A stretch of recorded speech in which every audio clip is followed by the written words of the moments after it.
स्वागत. सादर करीत आहोत आजच्या काही ठळक घडामोडी.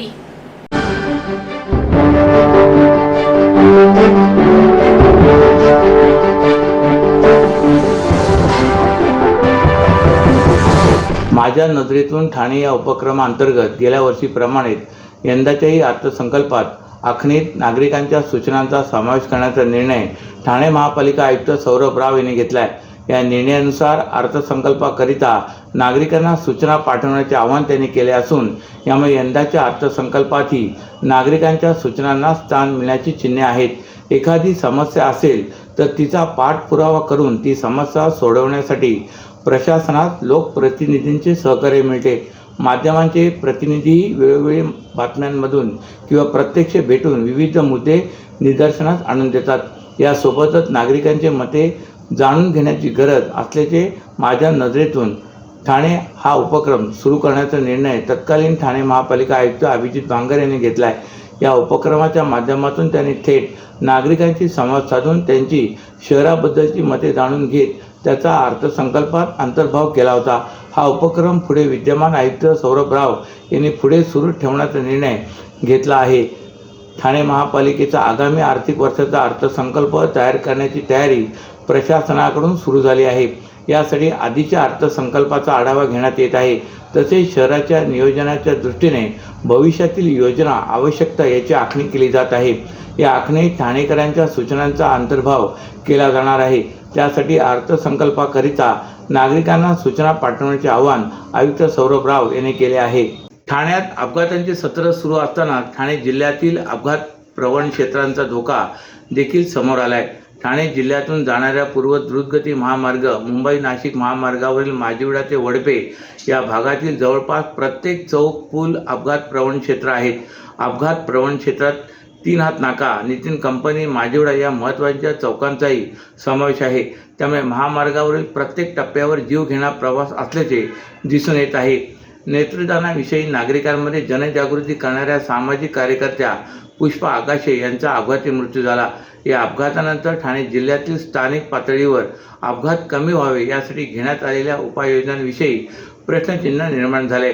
ठाणे जिल्ह्यातून मुंबई नाशिक महामार्ग, घोडबंद रस्ता, पूर्व द्रुतगती महामार्ग, शिळपाटा हे महत्त्वाचे रस्ते जातात. भिवंडी भागात गोदामे आहेत. त्यामुळे गुजरात, नाशिक, उरण, JNPT यासह विविध भागातून जड अवजड वाहनांची वाहतूक ठाणे जिल्ह्यातून होत असते. तसेच जिल्ह्यात नागरिकीकरण वाढल्याने हलक्या वाहनांचा भारही राज्य आणि रस्ते मार्गावर वाढलाय. त्यातच आता अपघाताच्या प्रकरणाविषयी चिंता व्यक्त केली जात आहे. एका ठिकाणी 3 वर्षात झालेल्या अपघातामध्ये 5 किंवा त्यापेक्षा जास्त व्यक्तींचा मृत्यू झाल्यास त्या जागेला वाहतूक पोलिसांकडून अपघात प्रवण क्षेत्र घोषित केले जाते. 2022 मध्ये अपघात प्रवण क्षेत्राची नोंदणी करण्यात आली आहे.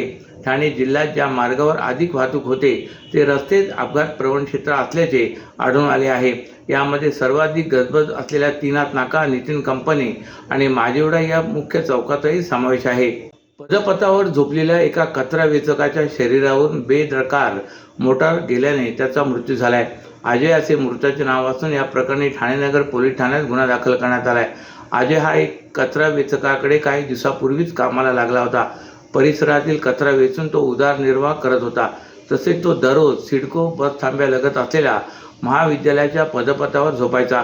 मंगळवारी रात्री 11:30 वाजता तो पदपथावर झोपला असताना भरधाव मोटार त्याच्या छातीवरून गेली. घटनेची माहिती अजय यांच्या मित्रांना मिळाल्यानंतर त्यांना त्याच मोटारीतून कळवा येथील छत्रपती शिवाजी महाराज रुग्णालयात उपचारासाठी दाखल करण्यात आले. परंतु उपचारादरम्यान त्याचा मृत्यू झाला. या प्रकरणी ठाणे नगर पोलीस ठाण्यात मोटार चालकाविरोधात गुन्हा दाखल झाला आहे. महाराष्ट्रातील भगिनींना आधार देणारी राज्य शासनाची मुख्यमंत्री माझी लाडकी बहीण योजना. या योजनेअंतर्गत अल्प उत्पन्न गटातील 21 ते 65 वयोगटाच्या भगिनींना मिळणार दरमहा 1500 रुपयाची मदत. अर्ज करण्यासाठी 31 ऑगस्ट 2024 पर्यंत मुदतवाढ. कुटुंबाचं वार्षिक उत्पन्न 2.5 लाख रुपयांपेक्षा कमी असलेल्या महिला पात्र. कुटुंबाकडे पिवळं किंवा केशरी रेशन कार्ड असल्यास उत्पन्नाचा दाखला आवश्यक नाही. पांढरं रेशन कार्ड असेल किंवा रेशन कार्ड नसेल तर कुटुंबाचं वार्षिक उत्पन्न 2.5 लाखांपेक्षा कमी असल्याचा दाखला आवश्यक. योजनेसाठीचा ऑनलाईन अर्ज नारी शक्ती दूत ॲपवरून किंवा पोर्टलवर भरता येईल. ज्या भगिनींना ऑनलाईन अर्ज भरता येत नसेल त्यांच्यासाठी अंगणवाडी, ग्रामपंचायत, वॉर्ड ऑफिस, सेतू सुविधा केंद्रामध्ये किंवा आशाताई बचत गटाच्या CRP यांची मदत उपलब्ध. आता आपल्याला अभिमानानं म्हणता येईल, सुखी आणि सुरक्षित आहे माझी लाडकी बहीण. ठाणे पोलीस आयुक्तालय आयोजित रस्ता सुरक्षा अभियान 2025चा समारोप सोहळा साकेत पोलीस क्रीडा मैदानात संपन्न झाला. यावेळी जिल्हाधिकारी श्री अशोक शिंगारे, सहपोलीस आयुक्त ज्ञानेश्वर चव्हाण, वाहतूक विभागाचे पोलीस उपायुक्त पंकज सिरसाट यासह पोलीस अधिकारी, नागरिक, विद्यार्थी मोठ्या संख्येने उपस्थित होते. यावेळी शिस्तबद्ध संचलन, विविध साहसी खेळ आणि थरारक कसरती सादर करण्यात आल्या.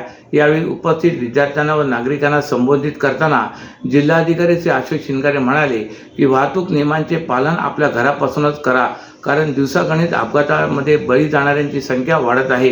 दुचाकी चालवताना व चारचाकी वाहन चालवताना वाहतूक नियमांचे पालन काटेकोरपणे करा, यामुळे आपण सुरक्षित राहू. त्याचबरोबर इतरांनाही वाहतूक नियमांचे पालन करण्याचे मार्गदर्शन करा. पाल्याला शाळेत सोडताना उलट्या दिशेच्या मार्गिकेवरून मार्गक्रमण करू नका, जेणेकरून आपला व आपल्या पाल्याचा जीव धोक्यात येईल. आपण सर्वांनी वाहतूक नियमांचे पालन केलं तर येत्या काही काळात 0 अपघात बळी होतील, असे प्रतिपादन जिल्हाधिकारी श्री अशोक शिंगारे यांनी व्यक्त केले. त्यानंतर उपस्थित नागरिकांना व विद्यार्थ्यांना वाहतूक नियमांचे पालन करण्याची शपथ जिल्हाधिकारी श्री अशोक शिंगारे यांच्या हस्ते देण्यात आली. भाद्रपद महिन्यातील गणेशोत्सवाप्रमाणेच माघ महिन्यातील गणेशोत्सव साजरा करण्याचे प्रमाण दिवसागणिक वाढत आहे. ठाणे पोलीस आयुक्तालयातील 5 परिमंडळात 158 सार्वजनिक तर 2261 खाजगी गणेश मूर्ती असे जिल्ह्यात 2419 गणेश मूर्तींची आज माघी गणेशोत्सव निमित्त प्राण प्रतिष्ठापना करण्यात आली. गतवर्षी 157 सार्वजनिक तर 1776 घरगुती गणेशोत्सव साजरे करण्यात आले होते. यामध्ये यंदाच्या वर्षी या उत्सवात वाढ झाल्याचे दिसून येत आहे. माघी गणेशोत्सवानिमित्त ठाणे शहर भक्तिमय झालेला एक प्रकारे पाहायला मिळते. ठाणे शहर सांस्कृतिक आणि पारंपरिक उत्सव हे मोठ्या उत्साहात साजरे केले जातात. त्याचाच एक भाग म्हणून गेल्या काही वर्षापासून माघी गणपती उत्सवाचे स्वरूप मोठ्या प्रमाणात प्राप्त झाले. यामध्ये 1.5 दिवसांचे, 5 दिवसांचे, 7, 10, 11 दिवसांच्या घरगुती तसेच सार्वजनिक गणेश मूर्तींचे आगमन मोठ्या धुमधडाक्यात व वाजत गाजत आज करण्यात आलं.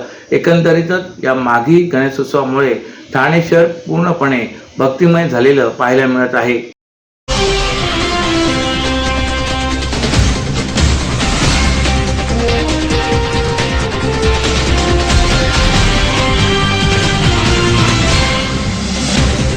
तर या होत्या आजच्या काही ठळक घडामोडी. तर पुन्हा भेटू याच वेळी याच ठिकाणी.